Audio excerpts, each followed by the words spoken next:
Hello tout le monde, je vous retrouve aujourd'hui dans une nouvelle vidéo pour vous parler de mon expérience en tant qu'hôte Airbnb.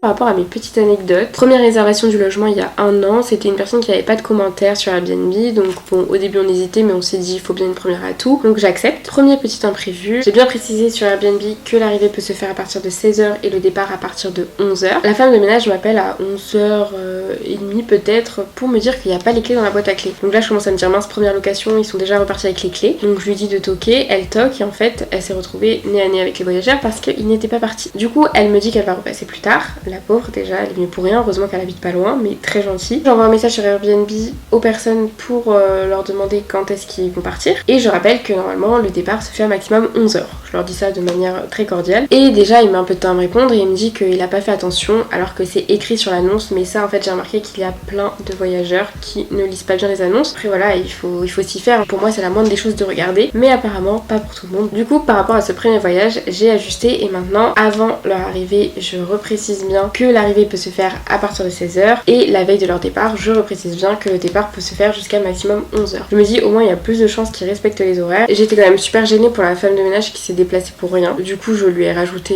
des sous par rapport à son déplacement, même si elle m'a dit que c'était pas la peine. Je trouve que si quand même, elle s'est déplacée pour rien.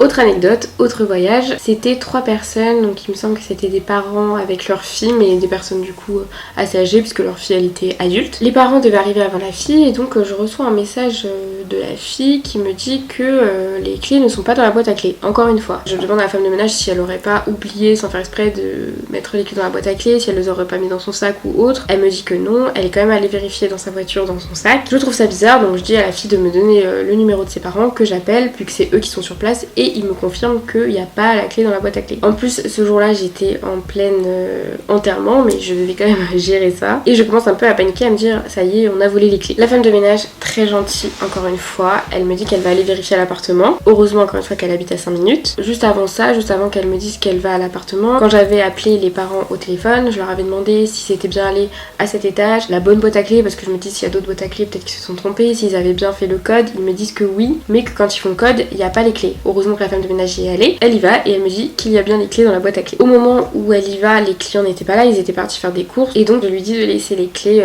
dans l'appartement et je préviens les clients. Et en fait les clients, bon, ils étaient peut-être assez âgés, ils savaient pas comment fonctionnait une boîte à clés, mais en gros ils avaient fait le code, donc c'est une petite roulette et après il faut juste appuyer pour faire sortir les clés. Moi ça me paraît logique, mais peut-être que ça ne paraît pas logique à tout le monde. On va dire que voilà, s'ils sont âgés, peut-être qu'ils savent pas. Ils ont juste fait le code et en fait ils ont attendu, ils pensaient que ça allait s'ouvrir tout seul et que les clés allaient apparaître. Voilà, bon.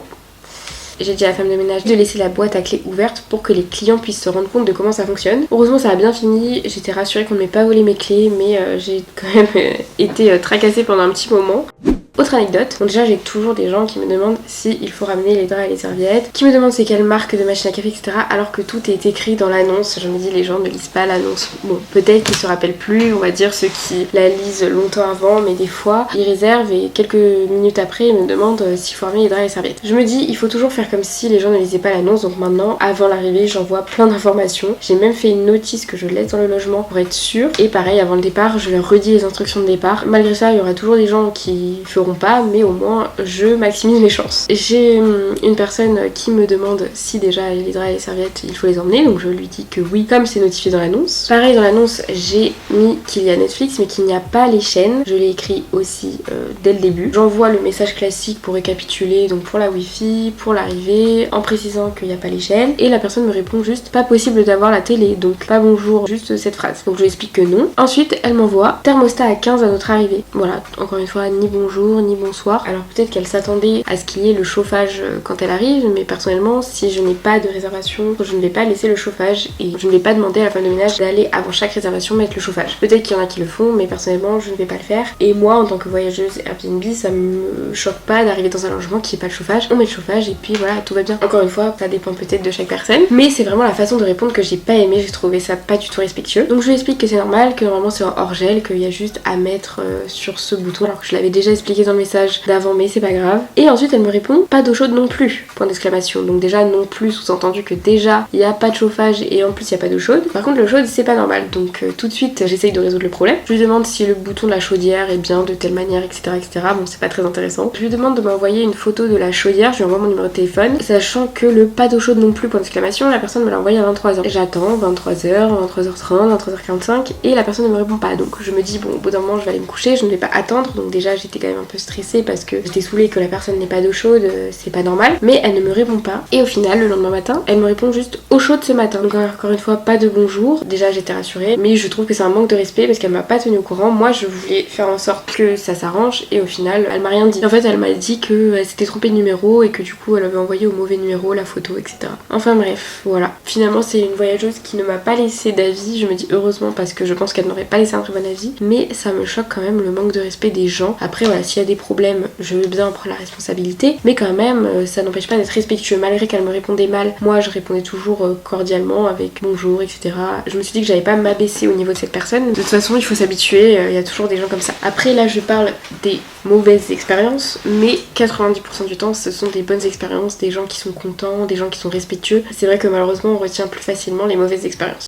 Autre anecdote, deux voyageuses il me semble, où au moment de faire le ménage, la femme de ménage m'appelle et elle me dit là en fait ils ont fumé dans l'appartement, il y avait apparemment du tabac et de la cendre par terre, sur la table, ils avaient enlevé le détecteur de fumée. Elle m'a dit aussi qu'ils avaient sûrement dû dormir sur les alaises, parce que du coup on met des alaises sur les lits, donc peut-être qu'il y a des gens qui croient que c'est des draps et dorment dedans, mais ça me dégoûte. Et je me dis que le pire c'est qu'il y a plusieurs personnes qui doivent dormir dedans, puisqu'il y a sûrement plusieurs personnes qui n'ont pas envie de se faire chier à amener des draps, ce que je peux comprendre, mais dans ce cas prends un autre Airbnb, ne prends pas celui-là si tu ne veux pas amener tes draps. Y a pas de problème, sachant que c'est écrit dans l'annonce encore une fois, même si les alaises on les lave de temps en temps, voilà, il y a sûrement des gens qui ont dû dormir dans la crasse d'autres jours. Chacun fait ce qu'il veut, mais du coup il y a des taches sur les alaises, ils avaient fumé, ils avaient laissé le chauffage à 30 degrés avant de partir, ils avaient laissé la lumière allumée, enfin il y a des gens, je comprends pas. En plus j'ai des clients qui arrivaient le soir même de leur départ, et du coup la femme de ménage m'a dit qu'elle avait été obligée de tout ouvrir et de laisser ouvert, donc j'ai dû prévenir les clients. Il y a des gens qui ont fumé avant eux, donc que tout était ouvert, que c'était normal. C'est un petit peu chiant, mais de toute façon je me dis qu'il y aura toujours des choses à régler, des problèmes, mais quelque part c'est positif d'avoir des problèmes parce que ça me force à travailler sur mon stress, sur ma résolution de problèmes, puisque de toute façon le problème est là et il faut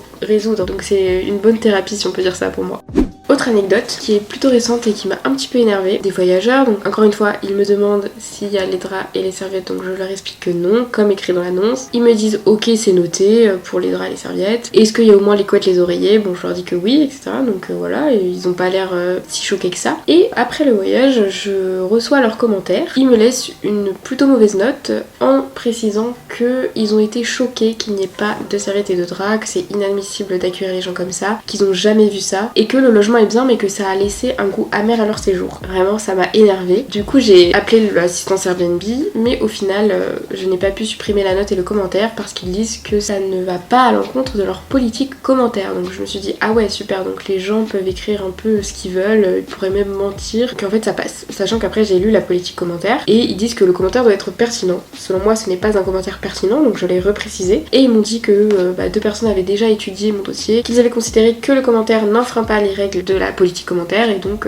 voilà, qu'ils peuvent rien faire. Donc super. Tout ce que j'ai pu faire c'est répondre aux commentaires publics que la personne m'avait laissé. Je lui ai bien précisé que c'est écrit dans l'annonce. Le pire c'est que je lui reprécise juste avant son voyage. Donc s'il me dit bah ça me convient pas, est-ce qu'on peut trouver un moyen pour annuler ou quoi, j'aurais fait en sorte d'annuler son voyage et de le rembourser. Je lui ai bien précisé que il fallait quand même apprendre à lire une annonce. Chacun est libre de ses choix et qu'il est libre de choisir un autre logement si celui-ci ne lui convient pas. Encore une fois, je comprends que ne pas avoir les draps et serviettes c'est chiant et qu'on n'a pas envie d'aller dans un logement comme ça, il y a aucun problème, je le conçois totalement. Mais dans ce cas, c'est pas pour laisser après un message en disant il y a pas de draps et de serviettes, c'est chiant. Bah prends un autre logement. Franchement, ça m'a saoulé ce commentaire parce que ça a fait baisser ma note pour un truc débile. Encore qu'on me dise le ménage il était pas top. Bon bah ok, pourquoi pas, je peux rien y faire, il faut que je l'accepte. Mais là, c'est sur un truc qui est dit dans l'annonce, donc vraiment j'ai été très énervée. Mais voilà, malheureusement, encore une fois, c'est comme ça fait partie du jeu. Je trouve que c'est un peu abusé avec leur politique commentaire. Airbnb, ils devraient revoir certains trucs. Et j'ai envoyé toutes les captures d'écran à Airbnb, malgré ça, ça n'a rien changé.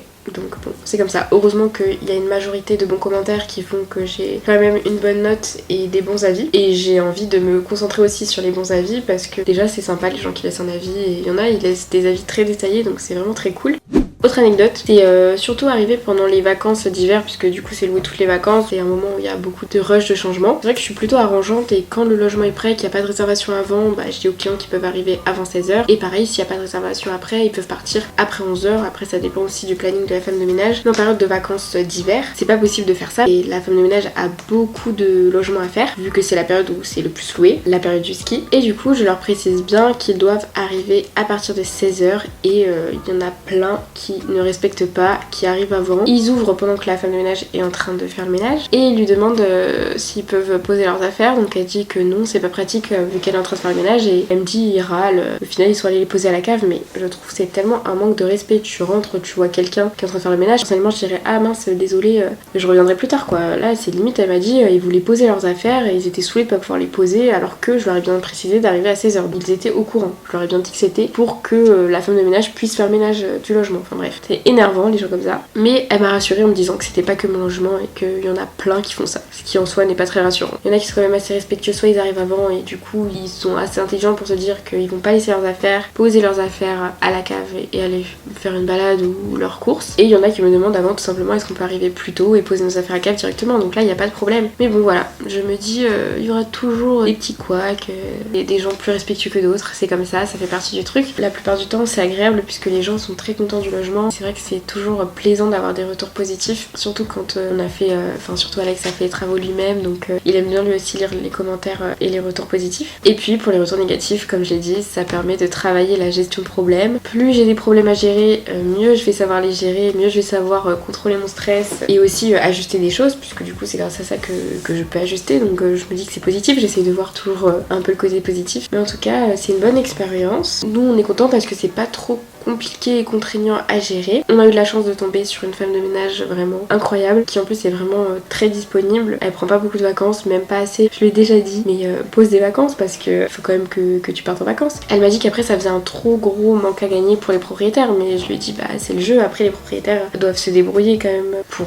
ne pas louer ou faire le ménage autrement pendant 1 ou 2 semaines, tant pis, c'est comme ça, c'est le jeu. En tout cas on est très bien tombé, on essaye de s'arranger et d'avoir une relation basée sur la communication et se rendre mutuellement des services et puis ça marche très bien. Donc voilà pour cette vidéo, j'espère qu'elle vous aura plu. Si c'est le cas, n'hésitez pas à aimer, à vous abonner et moi je vous dis à bientôt pour la suite. Ciao!